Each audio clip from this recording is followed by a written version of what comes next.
நெல்லையில் நடந்த கிறிஸ்துமஸ் பண்டிகை ஊர்வலத்தில் 300க்கும் மேற்பட்ட கிறிஸ்துமஸ் தாத்தாக்கள் கலந்து கொண்டனர். உலகம் முழுவதும் உள்ள கிறிஸ்துவர்களால் டிசம்பர் மாதம் 25ஆம் தேதி கிறிஸ்துமஸ் பண்டிகை கொண்டாடப்பட உள்ளது. இவ்விழாவிற்கான ஏற்பாடுகள் தற்போது தொடங்கியுள்ளன.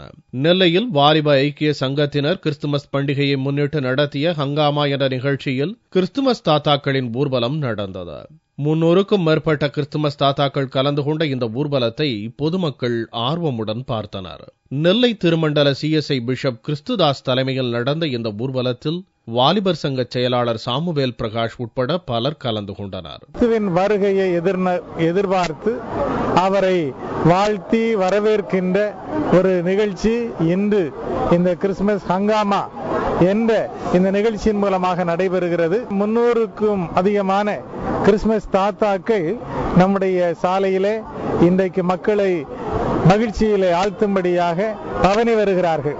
சமாதானத்திற்கும் அன்பை வெளிப்படுத்துவதற்குமாக நடத்தப்பட்ட இந்த ஊர்வலம் கண்ணை கவரும் வகையில் அமைந்தது.